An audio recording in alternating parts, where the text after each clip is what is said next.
Plum here playing Water Tanks, and this is a tank review of the new AMX Liberty tank. It's on sale at the moment, tier 8 French heavy tank, and for a French tank it's got a lot of frontal armour. That's probably the headline grabbing text you'll be see flying around on other people's YouTube channels or wherever you're looking for your research on this tank, or whether or not you think it's worth buying one. It's the armour on the front of this tank. It makes it a very versatile machine. It's got an incredibly strong turret. We're talking values of 260 upwards. You poke the gun turret anywhere in the face and you're just going to get poked back in the eye because it's really strong. Not impenetrable though, we'll see that later on. The biggest weak spot on the front of this tank is always going to be the commander's hatch. Only 60mm of armour up there, so yeah, and it's a little bit big. It's not small, it's not super large, but it's kind of somewhere in between. Keep moving if someone's trying to aim at that thing, because you do not want to get hit there.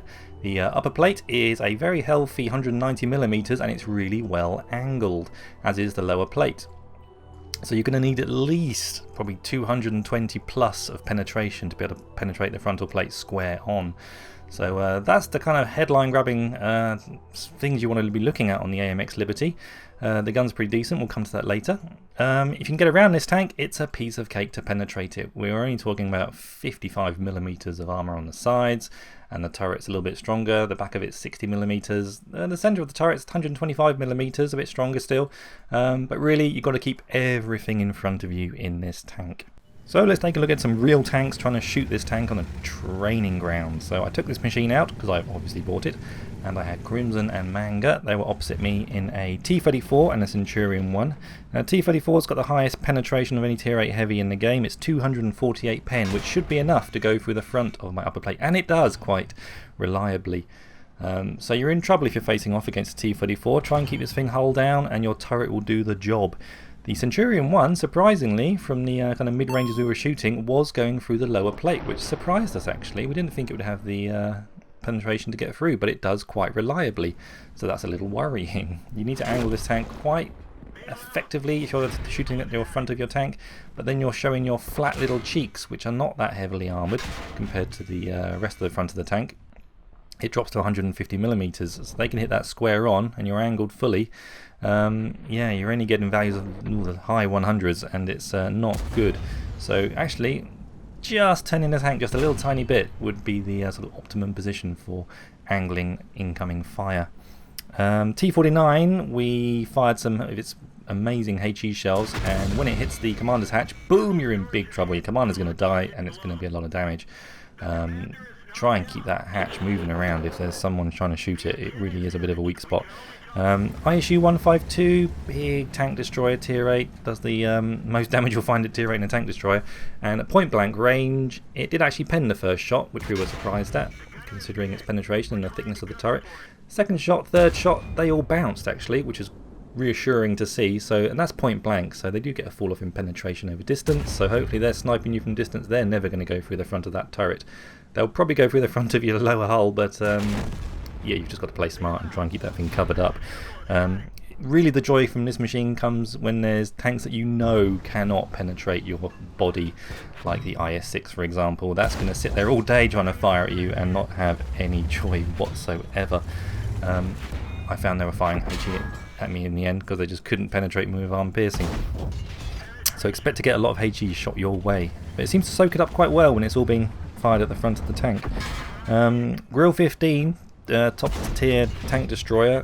In a live game I managed to bounce 3 incoming shots from that machine, and then a couple did pen me when he caught me on the right angle, but it was nice to see it bouncing that kind of firepower. Ammo rack on this machine, it has got one and it's relatively easy to get to. It's halfway along the side, kind of where you'd expect it to be beneath the turret in the chassis.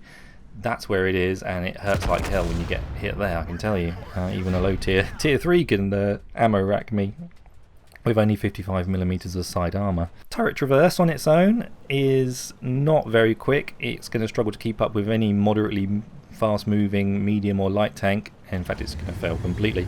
However, when you factor in the turret and the track traverse together, you can actually keep track and catch up with moderately quick machines. It won't keep track with the fastest machines in the game. They'll just do the circle of death on you regardless. You'll just have to try and double bluff them or something to pull them around in front of you or something, I don't know. But it's okay when it's got the tracks working, but any good light or medium tank driver worth his salt is going to track you at the same time as driving around you, and then you are going to be a bit stuffed, I'm afraid. Looking at the gun, it's 100mm SA-47 capable of 1822 damage per minute, which will obviously go up as you get the reload down a bit to the low 2000s, which is great. I find the gun very satisfying to use. Average damage of 300, penetration 232 with the regular AP rounds. Load that thing with APCI, you're going to jump up to 263, which is good. You can do a lot of work with that kind of penetration. Aim time's 2.78 seconds. You can obviously get that down a little bit as well, and dispersion is 0.35. I find that it does miss medium to long range shots, and it can be a little bit frustrating as shown there. Power to weight ratio is 14.35, so it's what you'd expect for a very heavy tank. Don't try ramming this thing, because this will happen. Top speed of 40 kilometers an hour. You don't really see that in the game unless you're going down a road on Himmelsdorf or something. Reverse speed of 15. In a drag race, it will outperform the T-34, which is a lumbering beast, but that's not really saying much, is it? And the Centurion one just pulls away. Gun elevation of 20 degrees is great, and gun depression of 10 degrees is also great. You can really do work on ridge lines with this machine. So this game was sent in by Memphis from the Biscuit Clan, and he sent me a whole bunch actually, but he's only a day old and I've got about 6 replays from him. This one appears to be one of the better ones on paper. Now, we've only had the tanks a day. I haven't had an epic game yet, and I don't think Memphis has either, but this is a good, solid game, which is probably more realistic about what you'd like to see in terms of what am I going to get on a regular basis from buying this tank. What you do get is a really good looking machine to start with. When I first saw it, I think it kind of looked like a hybrid to me of a Tiger II and a CDC, and I really like those two tanks. They're probably both in my top 5 favourite looking tanks in the game, so to have a kind of a hybrid mix of the pair of them, it's just floating my boat. So love the way it looks, and I like the paint job. I love the French flag. It just, yeah, totally cool. Love it. Anyway, we're platooned up here with Motor Chris as well from the clan, and we're going to have a relatively quick game. So far we've done nothing, but now we're going to get on this corner and we're going to put the frontal armour to use. We're facing off against the equivalent, the Liberty, and also an IS-6. I had great fun bouncing an IS-6. Bounce our first 2 shots, the IS-6 and the Liberty, they cannot penetrate at those angles. I don't expect the IS-6 to do it, but the Liberty should be able to if he fires his APCR. Puts a nice square shot straight to the front of the IS-6. That centre plate on the front of the IS-6, that's where you want to be aiming. It is a weaker spot than the rest of it. Trying to avoid the Liberty. Actually gets the Liberty's commander's hatch then at these kind of ranges. His one's covered, you'll see, which is what you really want to do on these city maps, is approaching buildings on the right hand side to keep that weak spot covered. Don't push out too far. Getting a shot on the OI. We're holding this corner like an absolute boss, taking no damage whatsoever. Got a KV-2 on our left flank.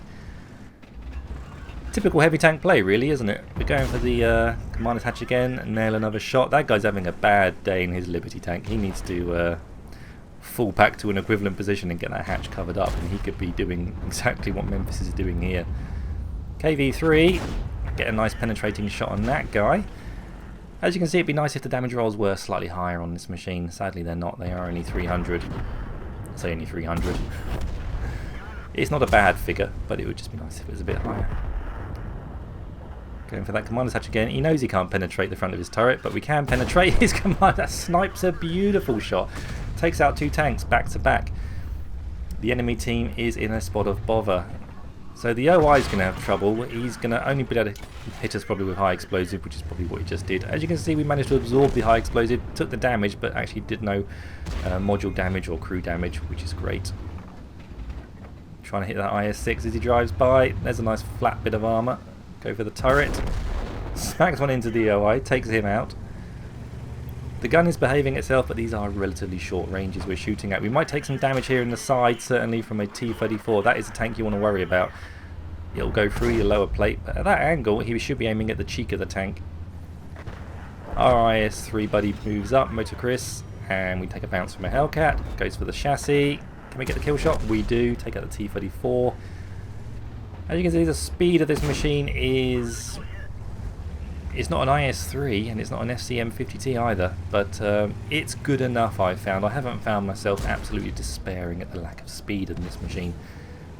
Ooh, we get a nice fire going then from our platoon mate. Coming around behind the T-29. T-29's probably got the gun to go through the lower plate quite happily.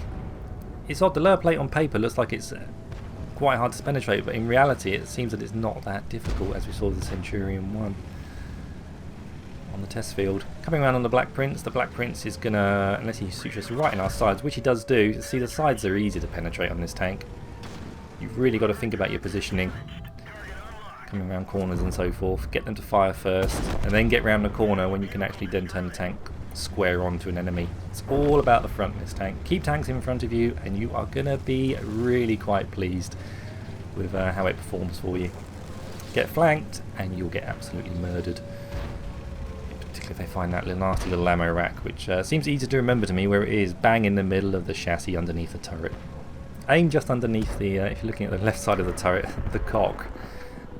Just aim underneath him. Looking for the shot on the MT-25.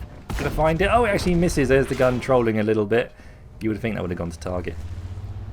Panther 2 takes a shot, manages to penetrate us, probably in our left-hand side. Can we do this? It's a shame we lost Moto Chris. We had to get the brothers in arms if he'd stayed alive, because we got 10 kills between us on the platoon. A cracking game between those two guys, and showcasing some of the talents of the Liberty tank. Let's take a look at his post-game stats and then find out whether it's worth buying or not by how much it costs. Like I said, not an epic game, just a very good example of what this tank should be able to do on a regular basis in a top tier game.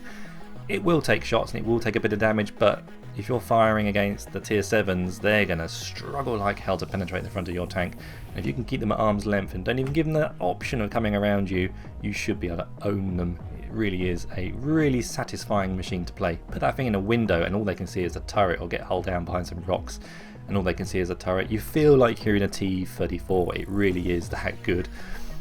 Team scores 1284. We did 3,500 damage, and block by armor 2,560 we managed to block.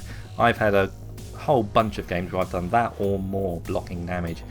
It really does reward you for playing smart and keeping the enemy in front of you. It's a good tank. I think you can tell I like it a lot. 17 shots fired, 15 direct hits, 14 penetrations. The gun is good at tier 8. Even at tier 9 you've got the penetration with the APCR to do some damage. So it's got all the options you need, I think. I didn't hesitate in buying this tank once I looked at the numbers on it, and I haven't regretted it since I bought it. Now it does, when we go and look at the costs involved. Oh, quick shout out to Mojo Chris, he also had a very good game, getting 6 kills too in his IS-3. Going to the costs of this tank, at the moment you can buy this machine for €42 or £36 in its stock form, just the machine and a garage slot. That's comparable to other tier 8s, like the Lerva and so forth. They're in the high £36 sort of bracket. I'd rather have this actually than the Lerva. It's just so much fun to play and troll with this frontal armour on this machine, particularly tier 8s and tier 7s. It's, yeah, you are seal clubbing a little bit, it feels like, at tier 8. It's got something about it. There's a lot right about this tank. And in case you're wondering, can it actually win a tier 10 game? Yes it can. There it is, that's the game. The footage you saw in the video of me bouncing the grill, this was the match, and it was just good enough to pip top. Big thank you to Manga Marshall in that game, because he was death from above during that game. He was up on top of the hill shooting down on the grill and the E50 and saving my bacon and letting me get a bit of XP done and a bit more damage done. Anyway, it is possible to do the whole tier 10 thing and still shine in this tank. So yeah, it's a bit of a carry tank, I think. If I'm at the end of a game and I'm the last guy standing and there's 5 enemy tanks and Kolobanovs is on the line, I'll feel quite comfortable and positive that I can actually pull something off as long as I don't get flanked. It's quite an exciting tank to play in that regard. A thinking man's tank, you might say. It might be too easy if there's more armour around the sides, but there isn't, so you've really got to be careful. Anyway, thanks for watching everyone. If you like the video, give it a like. If you think I might actually quite enjoy watching future content from this guy Plum, then hit the subscribe button and you'll be notified immediately of any new videos that come out. Normally it's about 2 or 3 or 4 a week, and future content is guaranteed.